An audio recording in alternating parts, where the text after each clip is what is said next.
शुक्लाम्बरधरं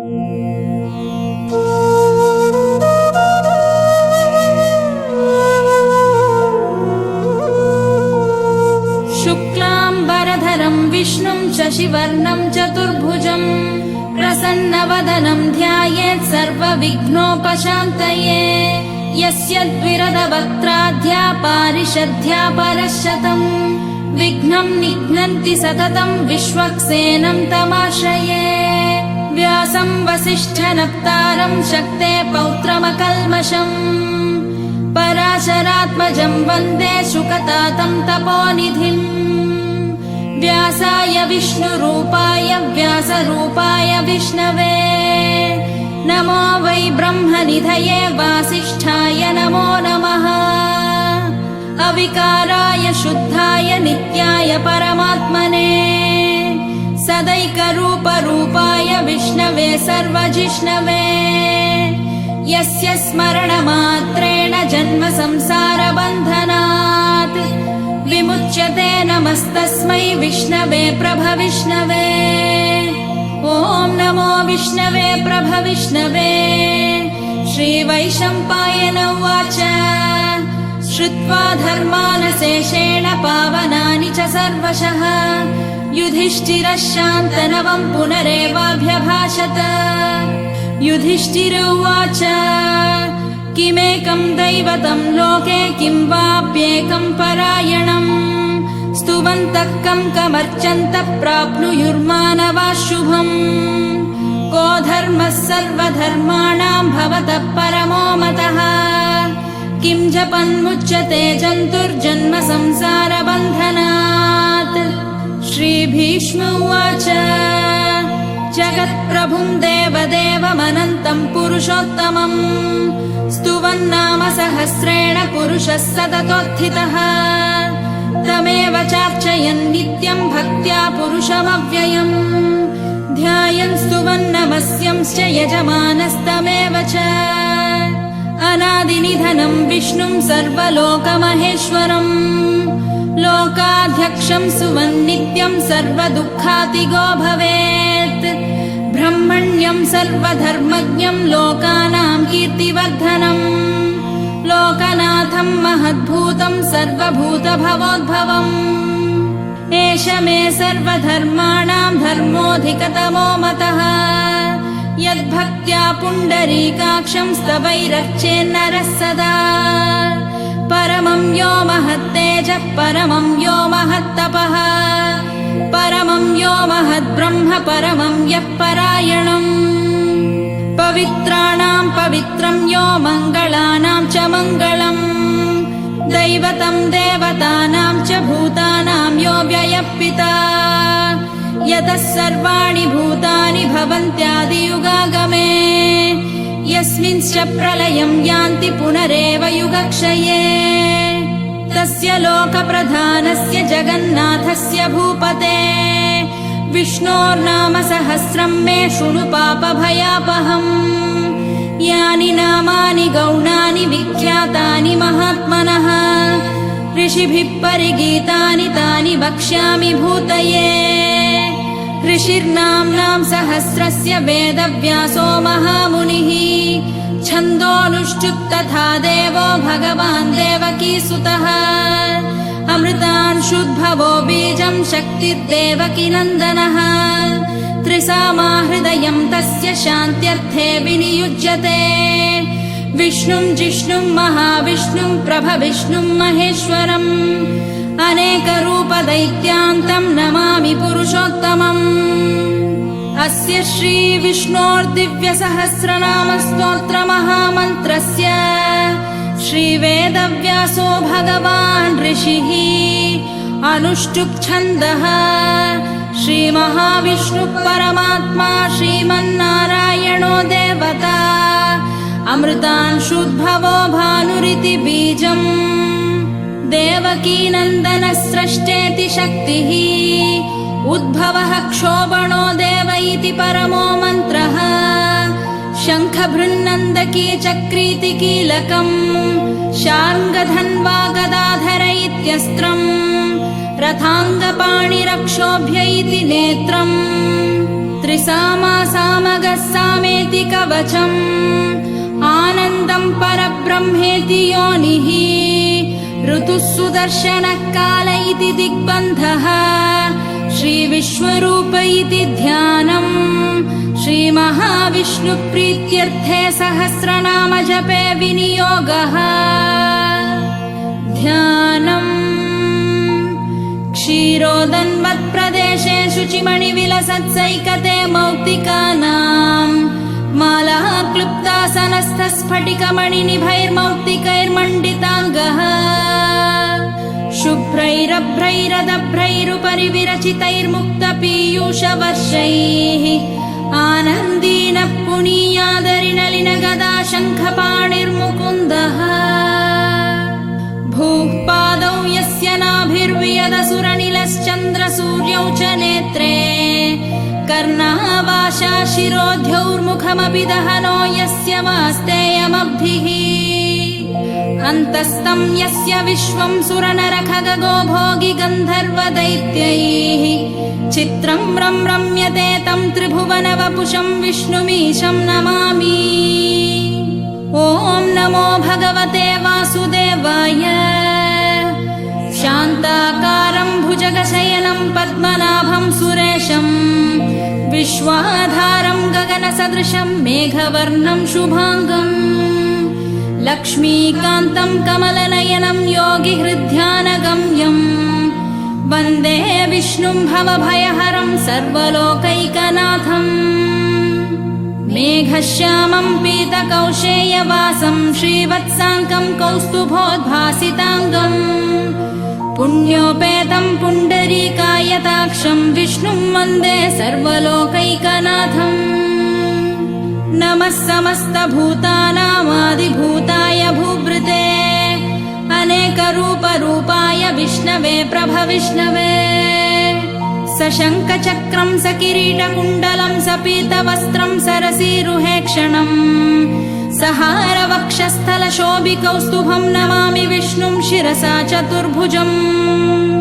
छायायां पारिजातस्य हेमसिंहासनोपरि आसीनमम्बुदश्याममायताक्षमलङ्कृतम् चन्द्राननं चतुर्बाहुं श्रीवत्साङ्कितवक्षसम् रुक्मिणी सत्यभामाभ्यां सहितं कृष्णमाश्रये।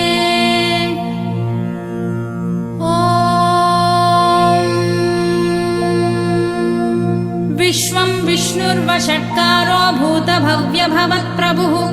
भूतकृद्भूतभृद्भावो भूतात्मा भूतभावनः भूतात्मा परमात्मा च मुक्तानां परमागतिः अव्ययः पुरुषः साक्षी क्षेत्रज्ञोऽक्षर एव च योगो योगविदान्नेता प्रधानपुरुषेश्वरः नारसिंहवपुः श्रीमान् केशवः पुरुषोत्तमः सर्वः शर्वः शिवस्थाणुर्भूतादिर्निधिरव्ययः सम्भवो भावनो भर्ता प्रभवः प्रभुरीश्वरः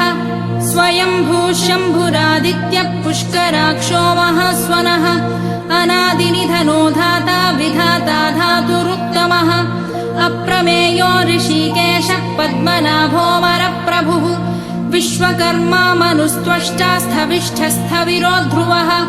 अग्राह्यश्शाश्वतः कृष्णो लोहिताक्षप्रतर्दनः प्रभूतस्त्रिककुब्धाम पवित्रं मङ्गलं परम्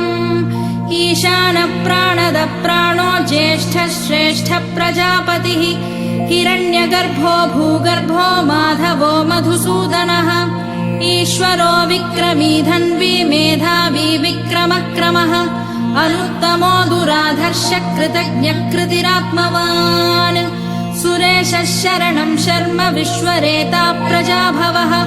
अहः संवत्सरो व्याळः प्रत्ययः सर्वदर्शनः अजः सर्वेश्वरः सिद्धः सिद्धिः सर्वादिरच्युतः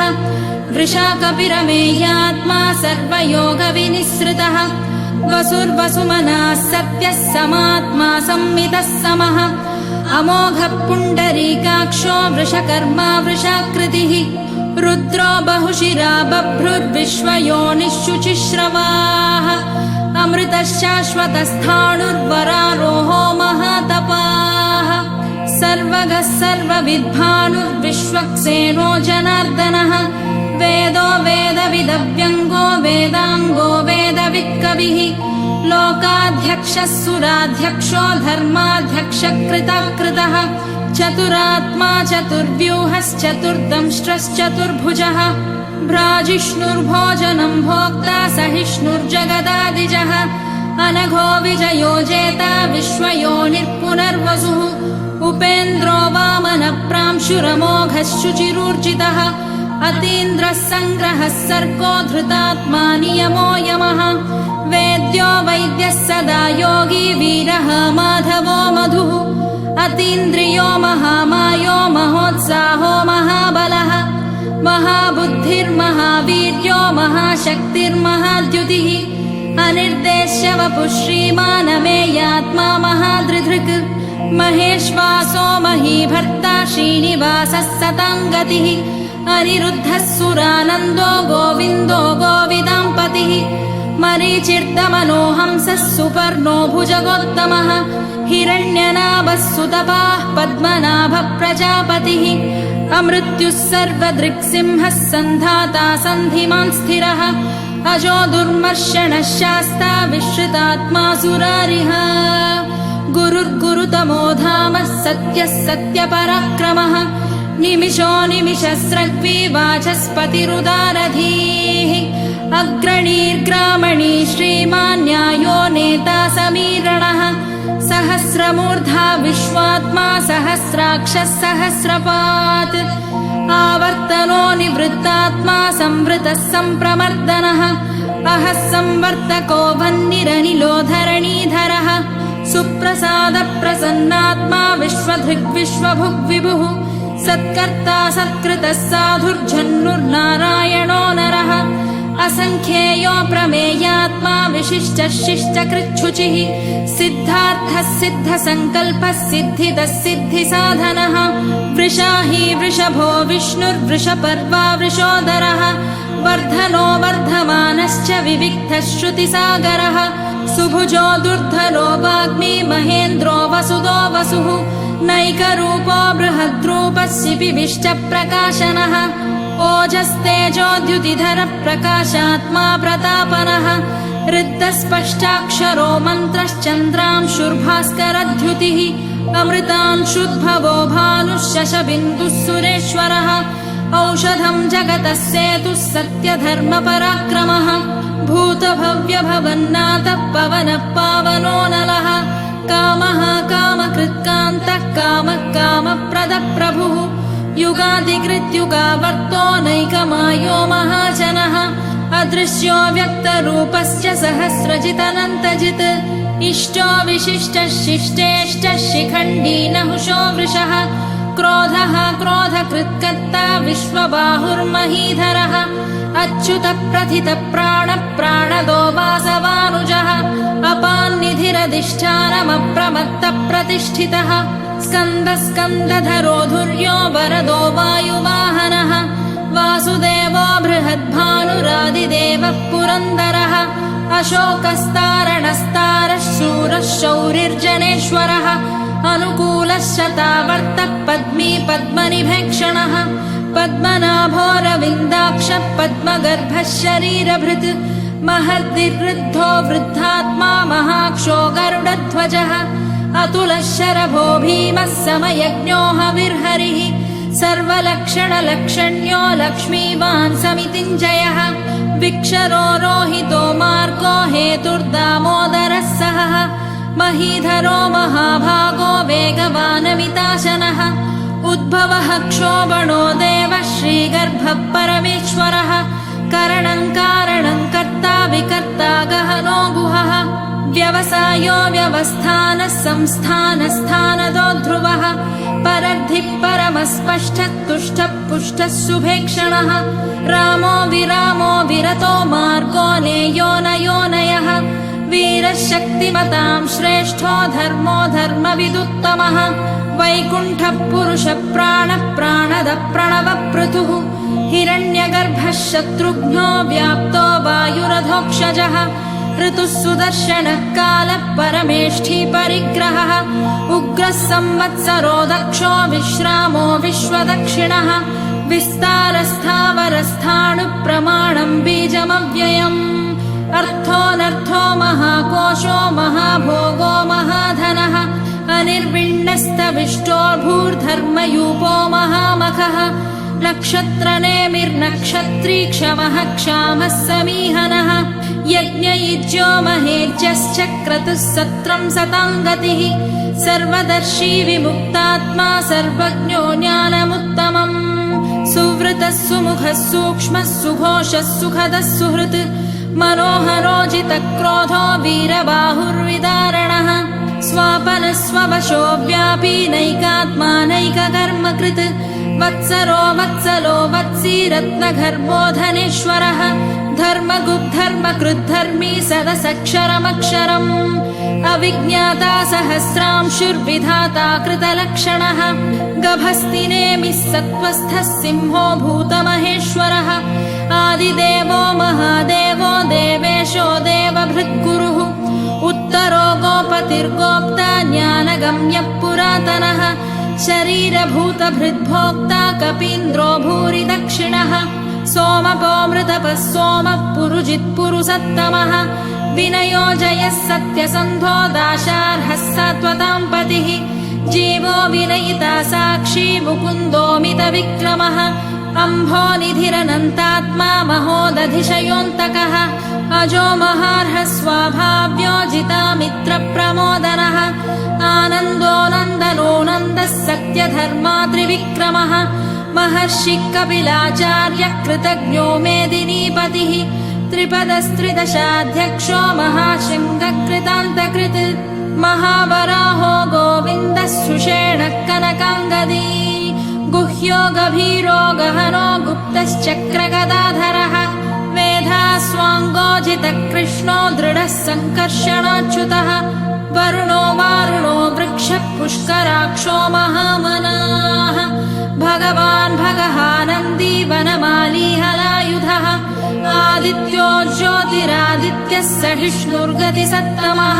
सुधन्वाखण्डपरशुर्दारुणो द्रविणप्रदः दिवस्पृक् सर्वदृग्व्यासो वाचस्पतिरयो निजः त्रिसामासामगः सामनिर्वाणम् भेषजम्भिषक् सन्न्यासकृच्छमः शान्तो निष्ठा शान्तिपरायणम् शुभाङ्गः शान्तिदः स्रष्टा कुमुदः कुवलेशयः गोहितो गोपतिर्गोप्ता वृषभाक्षो वृषप्रियः अनिवर्ती निवृत्तात्मा संक्षेप्ता क्षेमकृच्छिवः श्रीवत्सवक्षा श्रीवासः श्रीपतिः श्रीमताम्बरः श्रीधः श्रीशः श्रीनिवासः श्रीनिधिः श्रीविभावनः श्रीधरः श्रीकरः श्रेयः श्रीमान् लोकत्रयाश्रयः स्वक्षः स्वङ्गः शतानन्दो नन्दिर्ज्योतिर्गणेश्वरः विजितात्मा विधेयात्मा सत्कीर्तिश्चिन्न संशयः उदीर्णः सर्वतश्चक्षुरनीशः शाश्वतस्थिरः भूषयो भूषणो भूतिर्विशोकः शोकनाशनः अर्चिष्मानर्चितः कुम्भो विशुद्धात्मा विशोधनः अनिरुद्धो प्रतिरतः प्रद्युम्नोमितविक्रमः कालनेमिनिः वीरः शौरिः शूरजनेश्वरः त्रिलोकात्मा त्रिलोकेशः केशवः केशिहा हरिः कामदेवः कामपालः कामी कान्तकृतागमः अनिर्देश्य वपुर्विष्णुर्वीरोऽनन्तो धनञ्जयः ब्रह्मण्यो ब्रह्मकृद्ब्रह्मा ब्रह्म ब्रह्म विवर्धनः ब्रह्मविद्ब्राह्मणो ब्रह्मी ब्रह्मज्ञो ब्राह्मणप्रियः महाकमो महाकर्मा महातेजा महोरगः महाकतुर्महायज्वा महायज्ञो महाहविः स्तव्यस्तव प्रियस्तोत्रम् स्तुतिस्तोतारणप्रियः पूर्णः पूरयिता पुण्यः पुण्यकीर्तिरनामयः मनोजवस्तीर्थकरो वसुरेता वसुप्रदः वसुप्रदो वासुदेवो वसुर्वसुमनाहविः सद्गतिः सत्कृतिः सत्ता सद्भूतिः सत्परायणः शूरसेनो यदुश्रेष्ठः सन्निवासः सुयामुनः भूतावासो वासुदेवः सर्वासु निलयो नलः दर्पः दर्पदो दृप्तो दुर्धरोधापराजितः विश्वमूर्तिर्महामूर्तिर्दीप्तमूर्तिरमूर्तिमान् अनेकमूर्तिरव्यक्तः शतमूर्तिः शताननः एकोनैकः स वक्कः किं यत्तत्पदमनुत्तमम् लोकबन्धुर्लोकनाथो माधवो भक्तवत्सलः सुवर्णवर्णो हेमाङ्गो वराङ्गश्चन्दनाङ्गदी वीरः विषमशून्यो घृताशीरचलश्चलः अमानी मानदो मान्यो लोकस्वामी त्रिलोकधृत् सुमेधा मेधजो धन्यः सत्यमेधाधराधरः तेजो वृषोद्युतिधरः सर्वशस्त्रभृताम्बरः प्रग्रहो निग्रहो व्यग्रो नैकशृङ्गो गदाग्रजः चतुर्मूर्तिश्चतुर्बाहुश्चतुर्व्यूहश्चतुर्गतिः चतुरात्मा चतुर्भावश्चतुर्वेदविदेकपात् समावर्तो निवृत्तात्मा दुर्जयो दुरतिक्रमः दुर्लभो दुर्गमो दुर्गो दुरावासो दुरारिः शुभाङ्गो लोकसारङ्गः सुतन्तुस्तन्तुवर्धनः इन्द्रकर्मा महाकर्मा कृतकर्मा कृतागमः उद्भवः सुन्दरः सुन्दो रत्ननाभः सुलोचनः अर्को वाजसनः शृङ्गी जयन्तः सर्वविजयी सुवर्णबिन्दुरक्षोभ्यः सर्ववागीश्वरेश्वरः महाह्रदो महागर्तो महाभूतो महानिधिः कुमुदः कुन्दरः कुन्दः पर्जन्यः पावनोऽनिलः अमृताशोऽमृतवपुः सर्वज्ञः सर्वतोमुखः सुलभः सुव्रतः सिद्धः शत्रुजिच्छत्रुतापनः न्यग्रोधोदुम्बरोऽश्वत्थश्चाणूरान्ध्रनिषूदनः सहस्रार्चिः सप्तजिह्वः सप्तैधा सप्तवाहनः अमूर्तिरनगोचिन्त्यो भयकृद्भयनाशनः अणुर्बृहत्कृशस्थूलो गुणभृन्निर्गुणो महान् अधृतस्वधृतस्वास्य प्राग्वंशो वंशवर्धनः भारभृत्कथितो योगी योगीशः सर्वकामदः आश्रमश्रवणः क्षामः सुपर्णो वायुवाहनः धनुर्धरो धनुर्वेदो दण्डो दमयिता दमः अपराजितः सर्वसहो नियन्ता नियमो यमः सत्त्ववान् सात्विकः सत्यः सत्यधर्मपरायणः अभिप्रायप्रियार्होर्हः प्रियकृत्प्रीतिवर्धनः विहाय सगतिर्ज्योतिः सुरुचिर्हुतभुग्विभुः रविर्विरोचनः सूर्यः सविता रविलोचनः अनन्तो हुतभुग्भोक्ता सुखदो नैकजोऽग्रजः अनिर्विण्णः सदामर्षि लोकाधिष्ठानमद्भुतः सनात्सनातनतमः कपिलः कपिरव्ययः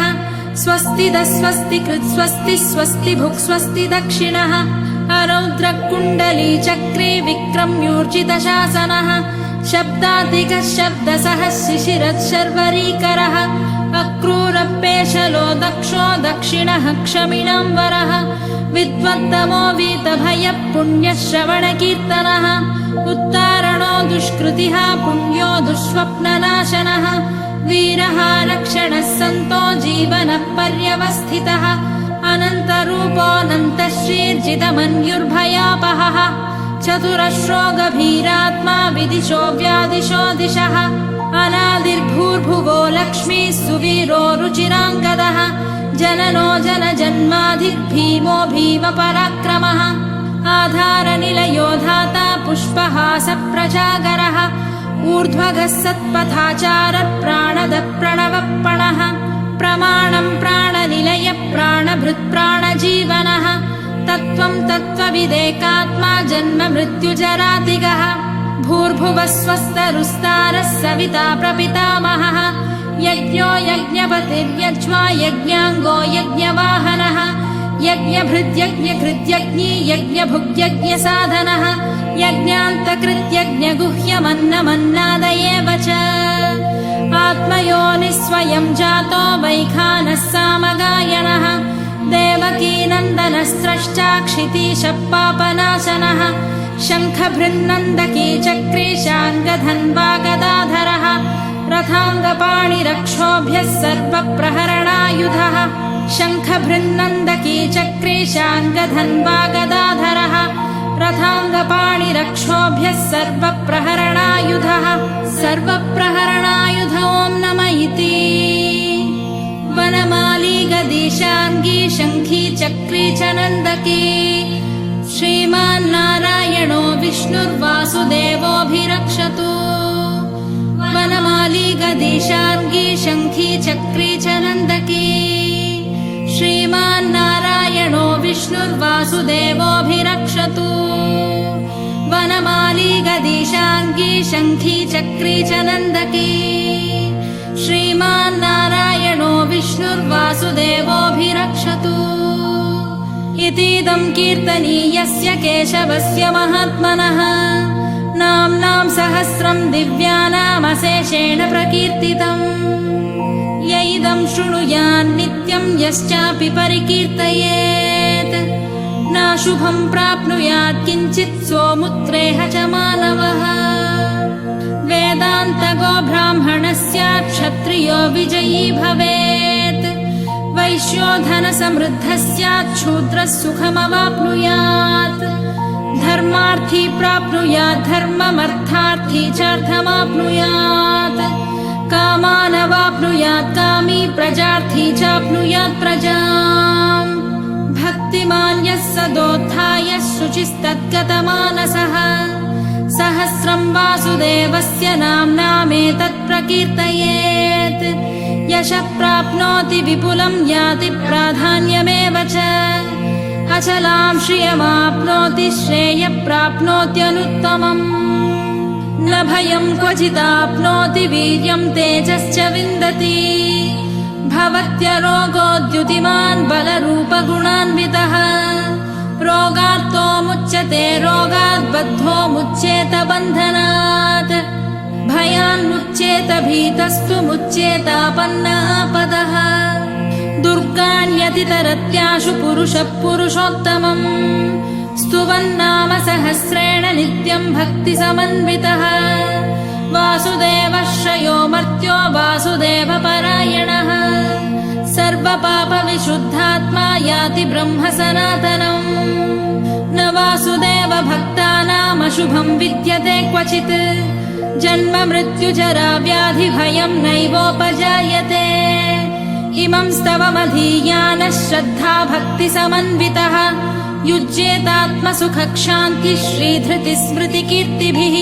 न क्रोधो न च मात्सर्यं न लोभो नाशुभामतिः भवन्ति कृतपुण्यानां भक्तानां पुरुषोत्तमे द्यौस चन्द्रार्कनक्षत्रां खं दिशो भूर्महोदधिः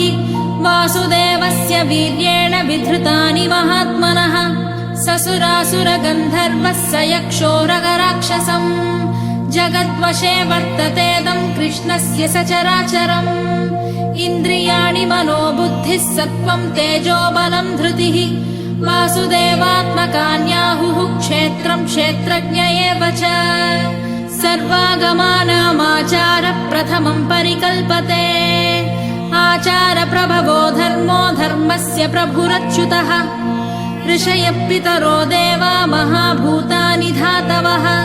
जङ्गमाजङ्गमं चेदं जगन्नारायणोद्भवम् योगो ज्ञानं तथा साङ्ख्यं विद्या शिल्पादिकर्म च वेदाः शास्त्राणि विज्ञानमेतत् सर्वं जनार्दनात् एको विष्णुर्महद्भूतं पृथग्भूतान्यनेकशः त्रीन् लोकान् व्याप्य भूतात्मा भुङ्क्ते विश्वभुगव्ययः इमं स्तवं भगवतो विष्णोर्व्यासेन कीर्तितम् पठेद्य इच्छेत् पुरुषः श्रेयः प्राप्तुं सुखानि च विश्वेश्वरमजं देवं जगतः प्रभुमव्ययम् भजन्ति ये पुष्कराक्षं न ते यान्ति पराभवम् न ते यान्ति पराभवम् ॐ नम इति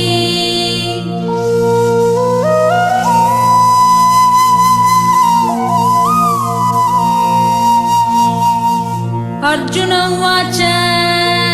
पद्मपत्रविशालाक्ष पद्मनाभसुरोत्तम भक्तानामनुरक्तानां त्राता भव जनार्दन श्रीभगवानुवाच यो मां नाम सहस्रेण स्तोतुमिच्छति पाण्डव सोऽहमेकेन श्लोकेन स्तुत एव न संशयः स्तुत एव न संशयो नम इति। व्यास उवाच